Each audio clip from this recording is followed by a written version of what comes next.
कहानी मेरी हो सकता है, शायद यह कहानी ताड़ी भी होवे। ते आओ फिर ड्रामे ਨੂੰ शुरू करिए।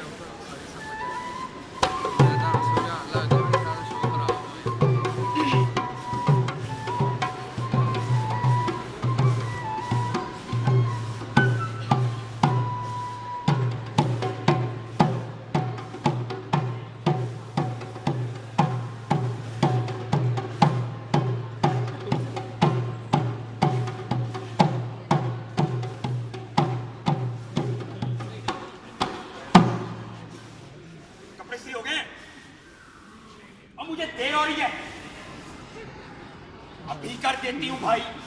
सारा दिन कभी तुम किचन में रोटी पका रही हो, कभी कपड़े धो रही हो, और अगर मैं एक जोड़ा इस्त्री करने का कह दूं मौत पड़ जाती है। मैं ज्यादा जुबान न चढ़ाओ, अब मैं तुम्हें 2 लगाऊंगा ना तो सारे काम तुम यूं करोगे सेकंड में। हट की छोड़ पाया तुम अगे पढ़ ले। और तेनू पता ना साडे खानदान दे विच दुनिया लोग नहीं बुलाते। बस मैं कहता ना दोबारा तेरी जबान से गल ना रोटी दे। ओए देखण की नहीं है रोटी दे।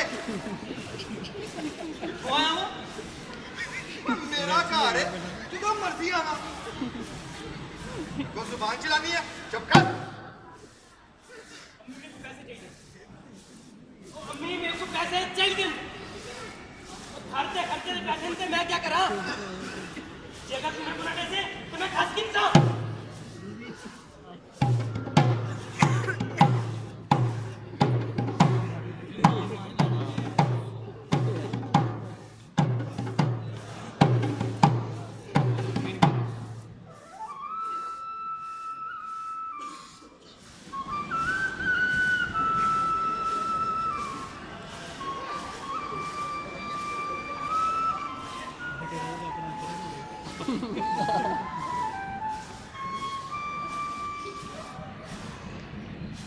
अम्मा और इंदे मिठाई बनना की गल है।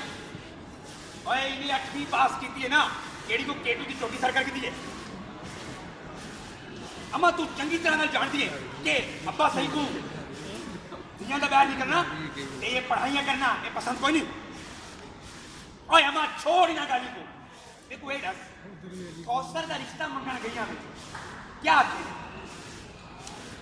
क्या बट्टे फौजिया का रिश्ता मंगी तेने अते डो चाह ये झाड़ छड़ी है क्या है? उम्र तेरे को बड़े अपने की उम्र है। अच्छा अम्मा और ये सब पूरे से इन्हें कितना शादी करी थी कितना नहीं, एक गल कर खोल के सुन लो। फौजिया की शादी हुई थी कितना अब्बा ते मैं चासू। हाँ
मेरी धी है, मैं पैसे लवा ना लवा मैं तेनों की मुंडा नशा करता है, उम्र च वड्डा है, उम्र मेरे दिन है।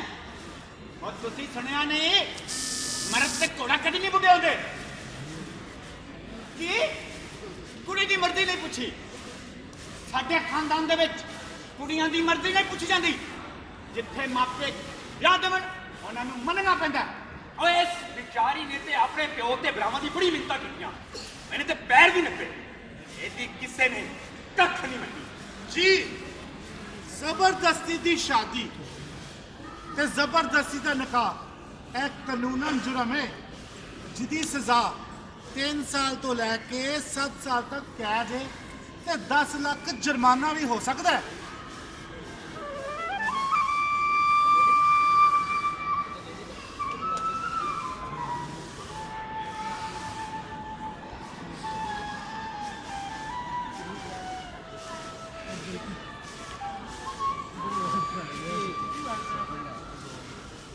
ਸਾਡੀ ਬਰਾਦਰੀ ਵਿੱਚ ਧੀਆਂ ਦਿਹਾੜੀ ਨੂੰ ਜਾਇਦਾਦ ਜਾਂ ਵਿਰਾਸਤ ਵਿੱਚ ਕੋਈ ਹਿੱਸਾ ਨਹੀਂ ਦਿੱਤਾ ਜਾਂਦਾ। ਓਏ ਇਹੋ ਜਿਹਾ ਕੋਈ ਰਿਵਾਜ ਨਹੀਂ। ਅਸੀਂ ਧੀਆਂ ਨੂੰ ਜਹੇਜ਼ ਦੇਵੇ ਸਭ ਕੁਝ ਦੇ ਦਿੰਦੇ ਆ। ਹੁਣ ਇਹਨੂੰ ਕੀ ਦੇਈਏ? ਉਹ ਦੇਖੋ ਜੀ, ਮੇਰੀਆਂ ਭੈਣਾਂ ਤੇ ਮੇਰੇ ਤੇ ਜਾਨ ਨਿਸਾਰ ਕਰਦੀਆਂ। ਨਾਲੇ ਉਹਨਾਂ ਨੇ ਕਿਹਾ ਸੀ ਉਹਨਾਂ ਨੂੰ ਜਾਇਦਾਦ 'ਚੋਂ ਕੁਝ ਵੀ ਨਹੀਂ ਚਾਹੀਦਾ। ਉਹ ਦੇਖੋ ਜੀ, कोर्ट कचहरी की गल साढ़े सामने ना करो। असा बहु शरीफ लोग हैं। अगर ऐसा कोई कानून है भी सही तो असा पहले तो परत लिखवा के नसूं ताकि बाद में कोई मसला ना बने। ਜ਼ਮੀਨ ਤੇ ਮਾਂ ਹੁੰਦੀ ਏ ਤੇ ਧੀਆਂ ਪਰਾਇਆ ਥਨ। ਭਲਾ ਗੈਰਾਂ ਨਾਲ ਜ਼ਮੀਨ ਤਾਂ ਨਹੀਂ ਨਾ ਵੰਡੀ ਜਾਂਦੀ। ਨਸਲ ਦਰ ਨਸਲ ਸਾਡੇ ਖਾਨਦਾਨ ਦੀ ਰਿਵਾਇਤ ਰਹੀ ਹੈ ਕਿ ਧੀਆਂ ਨੂੰ ਜਾਇਦਾਦ 'ਚੋਂ ਕੁਝ ਨਹੀਂ ਦਿੱਤਾ ਜਾਂਦਾ।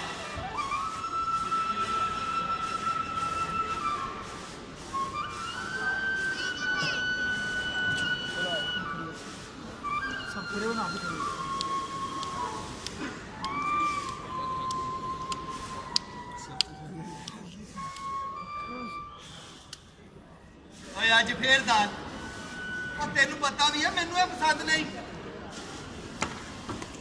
ਕੀ ਕਮਾ ਕੇ ਲਿਆਵਾਂਗਾ ਤੇ ਫੇਰ ਕੁਝ ਹੋਰ ਪਕਾਏਗੀ। ਬੜੀ ਜ਼ੁਬਾਨ ਚੱਲਣ ਲੱਗ ਪਈ ਹੈ ਤੇਰੀ, ਤੈਨੂੰ ਮੈਂ ਦੱਸਾਂ। ਤੂੰ ਇਹ ਜਵਾਸ ਨਹੀਂ ਆਣਾ। ਚੁੱਕ ਆਪਣਾ ਸਮਾਨ ਤੇ ਨਿਕਲ ਮੇਰੇ ਕੋਲੋਂ।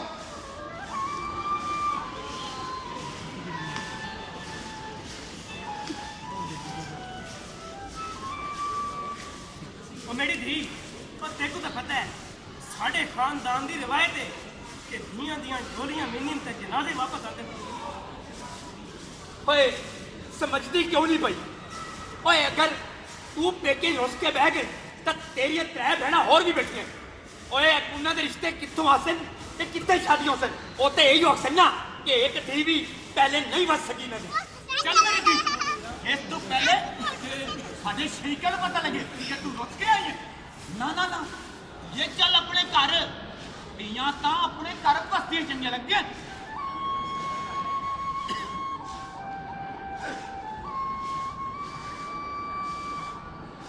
ਤੂੰ ਇੱਥੇ ਕਰਨ ਨਹੀਂ ਹੈ। ਇਹਨੂੰ ਤੇ ਮੈਂ ਘਰੋਂ ਕੱਢ ਦਿੱਤਾ ਸੀ। ਦੇਖਿਆ ਇੱਕ ਦਿਨ ਓਏ ਇੱਕ ਦਿਨ ਤੇ ਤੇਰੇ ਘਰ ਵਾਲੇ ਓਏ ਤੇਰੇ ਭਰਾ ਤੇ ਪਿਓ ਉਹਨਾਂ ਨੇ ਇੱਕ ਦਿਨ ਨਹੀਂ ਰੱਖਿਆ। ਹੁਣ ਤੈਨੂੰ ਦੱਸਾਂਗਾ ਇੱਥੇ ਰਹਿਣਾ ਹੈ ਤੇ ਕਿਸ ਤਰ੍ਹਾਂ।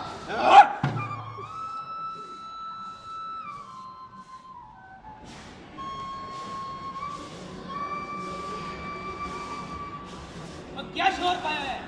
हर मेले दादू कुत्ती रखते हैं। पूरे मोहल्ले का सुकून बर्बाद करके रखा है।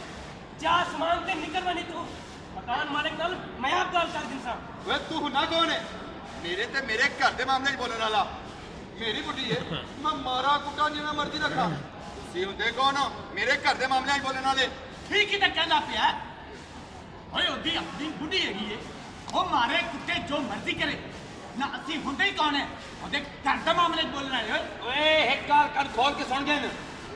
ਹੁਣ ਖਵਾਤੀਨ ਦੇ ਤਹਫੁਜ਼ ਦਾ ਬਿੱਲ ਮਨਜ਼ੂਰ ਥੀ ਗਈ ਹੈ। अगर इन्हें शिकायत कर दी थी तो तू ठकी वैसे जी बिल्कुल ठीक कह रहे हो। जायदाद च हिस्सा ना देना ते घरेलू तशद्दद करना यह कानूनन जुर्म है ते इन्हां दे खिलाफ सजावां भी मौजूद है। पर सजा ते उदों होवे ना ਜਦੋਂ ਅਸੀਂ ਸਾਰੇ ਇਹਨੂੰ जुर्म मन्ने। ਅਸੀਂ ਤੇ ਕਹਿੰਦੇ ਆ ਇਹ ਤੇ ਇਹਦੇ ਘਰ ਦਾ ਮਾਮਲਾ ਹੈ।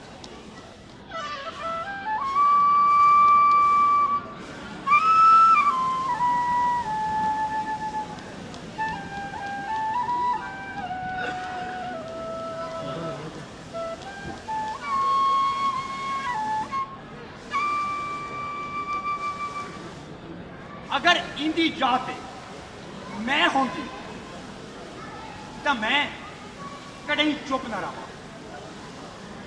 24 फरवरी 2016 औरतों के तहफुज का बिल मंजूर दी गया। पंजाब असैंबली ने यह बिल मंजूर किया ते वजीर आला पंजाब स्पेशल मॉनिटरिंग यूनिट ने कोशिश की हुण अगर मेरे नाल इवें तशद्दुद थी सी तो मैं अपनी शिकायत गिन के फैमिली कोर्ट पाई सकती की भी कहनी ते केड़ा तशद्दुद ई कानून है ज़हनी अज़ियत देना किरदार कुशी करना ते जिस्मानी तशद्दुद एक जुर्म है तो ये तू क्या आदि पई है तो कोर्ट कचहरी के चक्कर तो बहुत लंबे हैं और खर्चा की तू गिनसे ई कानून के तहत मेरे को कह वकील की जरूरत कोई नहीं ते ना कह खर्च अखराजात दी अगर मेरी शिकायत दुरुस्त साबित थी वेंदी है तो 48 घंटे के अंदर मेरे ते मेरे बाला दा तहफ़्फ़ुज़ मेरी काउंसलिंग मेरे वकील और मेरे खर्च अखराजात ते रावण दा बंदोबस्त थी वैसी ते नाल अदालत इको भी पाबंद करे सी कि मेरे ते मेरे बाला दा खर्चा देवे ते हाँ ये मेरे को डरा धमका नहीं सकता अगर मना करने के बाद भी ये मेरे को डरे सी धमके सी तो उनकी एक सजा मिल सी और नहीं जी ਤੁਹਾਨੂੰ ਕਿਸੇ ਨਾਲ ਗਲਤ ਗਿਆ ਮੈਂ ਆਪਣੀ ਬੁੱਢੀ ਨੂੰ ਨਹੀਂ ਕੁੱਟਦਾ क्यों जी ਹੁਣ ਤੱਕ ਤੁਸੀਂ ਸਮਝ ਗਏ ਹੋ घरेलू तशद्दुद कानूनन जुर्म है घर का मसला नहीं जे पर ये तो वो मेरे थी वे ना कि असा इंदी कार चुप ना रहो क्योंकि हुण कानून ते हुकूमत मेरे नाल